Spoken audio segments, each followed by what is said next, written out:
തിരക്കാണ് വിശേഷം. ഇപ്പൊ അടുത്ത നമ്മള് ഒരു ട്രിപ്പൊക്കെ പോയിട്ട് വന്നിട്ടുണ്ടായിരുന്നല്ലേ? പ്രമോഷൻ അടുത്ത എങ്ങോട്ടാ ഇനി? ബഹ്റിനിലെ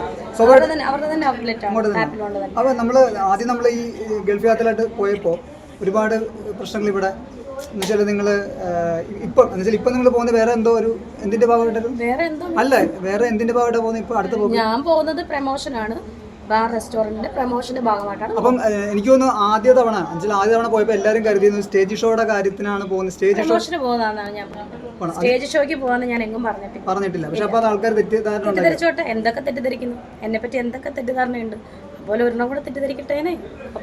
ഓക്കെ, അപ്പം അതിനോട് എങ്ങനെയാ പ്രതികരിക്കുന്നത്? ഇത്രേ ഉള്ളൂ പ്രതികരണം. തെറ്റിദ്ധരിക്കട്ടെ, എനിക്ക് കുഴപ്പമൊന്നും. നിങ്ങൾ ചോദിക്കുന്നത് വേറെ ഒന്നും കൊണ്ടല്ല. രേണുവിന്റെ ഭാര്യ എന്തായാലും ഒരുപാട് പേര് അങ്ങനെ സോഷ്യൽ മീഡിയയിൽ പോയി റീച്ച് ചെയ്യാൻ വേണ്ടി ഒരുപാട് പേര് സംസാരിച്ചത്. അപ്പൊ രേണു ഇപ്പൊ ഞങ്ങൾക്ക് നേരിട്ട് ഞാനൊന്നും കാണാറില്ല. ഓക്കെ, അല്ല അപ്പൊ രേണുവിന് ഇപ്പം തുറന്നു പറയാൻ പറ്റുന്ന ഒരു വേദിയാണ്. തുറന്നു പറഞ്ഞല്ലോ, തെറ്റിദ്ധരിക്കട്ടെ. ഓക്കെ, ഇനി അടുത്ത് പോകാൻ പോകുന്നത് ബഹ്റിൻ എന്നാ പോകുന്നത്? മറ്റന്നാൾ പോകും.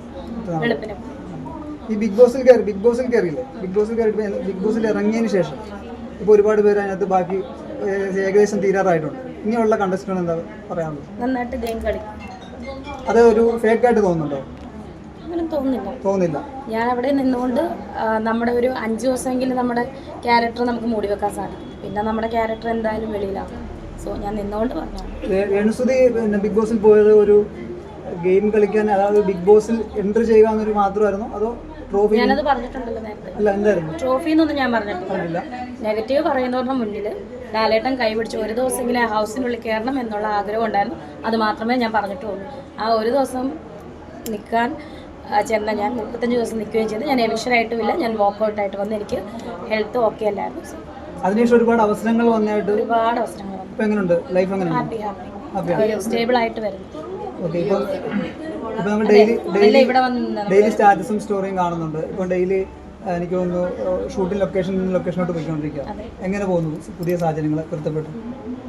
അല്ല, ഇതിന് മുന്നേ ഇങ്ങനെ തന്നെയായിരുന്നു. പക്ഷെ ഇപ്പം ഇച്ചിരി കുറച്ചുകൂടി തിരക്ക് കൂടി. അത്രയും ഇതിന് മുന്നേ ഞാൻ ഇങ്ങനെ തന്നെയായിരുന്നു. ഒരു ലൊക്കേഷൻ കഴിഞ്ഞ വേറെ ലൊക്കേഷനിൽ പൊയ്ക്കൊണ്ടിരിക്കുകയാണ്. ആൽബം ആയിട്ടും ഷോർട്ട് ഫിലിമായിട്ടും സിനിമയായിട്ടും ഒക്കെ പോയിക്കൊണ്ടിരിക്കുകയാണ്. അതുപോലെ തന്നെ എനിക്ക് തോന്നുന്നുള്ളൂ. പ്രത്യേകിച്ച് മാറ്റമൊന്നും തോന്നുന്നില്ല. രേണുവിന് തുടക്കം തൊട്ട് എല്ലാവരും തെറ്റിദ്ധരിക്കപ്പെട്ടിട്ടുണ്ടായിരുന്നു. ഇപ്പോഴും തെറ്റിദ്ധരിക്കുന്നുണ്ടല്ലോ. ബട്ട് അതിനേക്കാൾ കൂടുതൽ സ്നേഹവും കാര്യങ്ങളൊക്കെ ഉണ്ട്. ഇപ്പൊ ഇവിടെ വന്നപ്പോൾ തന്നെ കണ്ടില്ല ഒരുപാട് പേരുടെ സ്നേഹം. അതാ പറഞ്ഞേ, സമയത്തിനനുസരിച്ച് നമ്മൾ ചുറ്റും ഫുള്ളും മാറിക്കൊണ്ടിരിക്കുകയാണ്. സോ അതിനെപ്പറ്റി എന്താണ്? മാറ്റം നല്ലതല്ലേ?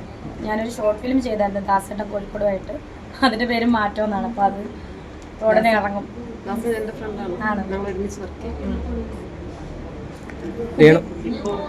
രേണു ബിഗ് ബോസിലുള്ള മത്സരാർത്ഥികളിൽ ആരെങ്കിലും സപ്പോർട്ട് ചെയ്യുന്നുണ്ടോ? ഞാൻ എപ്പോഴും പറയുന്നുള്ളൂ, അനീഷിനെ സപ്പോർട്ട് ചെയ്യുന്ന പേഴ്സണലി ഇഷ്ടമാണ്. അനുമോളുടെ ഗെയിം എങ്ങനെയുണ്ട്? എല്ലാവരും നന്നായിട്ട് കളിക്കട്ടെ ഗെയിം. ഫൈനൽ 5 ആരൊക്കെ വരുമെന്നാണ്? കുറച്ച് അനുമോള്, അനീഷ്, അക്ബർ, നൂറ. PR വർക്ക് കൊണ്ടാണ് പിന്നെ വിൻ ചെയ്യുന്നത്.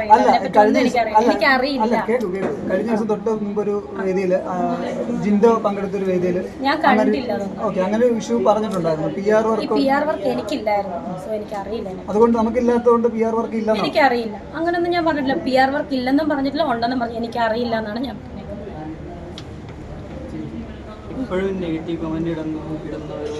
ഇട്ടോണ്ടിരിക്കട്ടെ, നെവർ മൈൻഡ്. വായിക്കാറുണ്ട്. ഇടയ്ക്ക് ഞാൻ നല്ല തിരിച്ച് മറുപടി ഇപ്പൊ കൊടുക്കാറുണ്ട്. കാരണം ഫോട്ടോസിനൊക്കെ ഞാനൊരു ആഫ്രിക്കൻ ഫ്രണ്ടുമായിട്ട് ഫോട്ടോ എടുത്തായിരുന്നു, അവിടുത്തെ ബോഞ്ചേഴ്സുമായിട്ട്. അപ്പൊ അതിന്റെ ഇടയിൽ വന്ന കമന്റിന് എനിക്ക് കണ്ണിൽ കണ്ടപ്പോൾ ഞാൻ റിപ്ലൈ കൊടുത്തിട്ടുണ്ട്. വിഷമമൊന്നുമില്ല, റിപ്ലൈ കൊടുക്കും.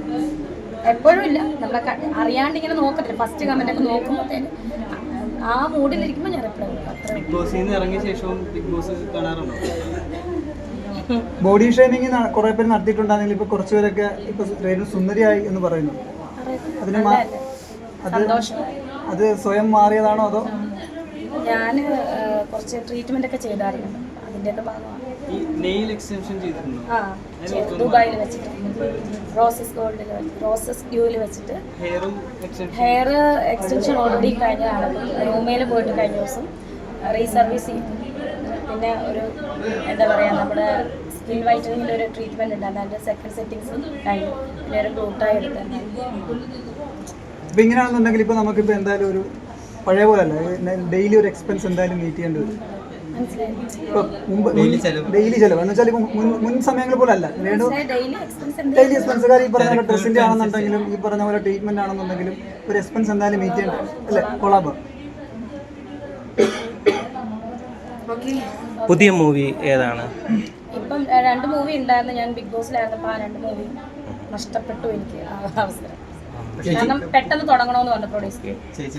പുതിയ സിനിമകൾ വരട്ടെ. ഈ ബിഗ് ബോസിൽ നിന്ന് കിട്ടിയ ഏറ്റവും അടുത്ത 2 സുഹൃത്തുക്കൾ ഷാരിക, നൂറ, ആദില, നെവിൻ.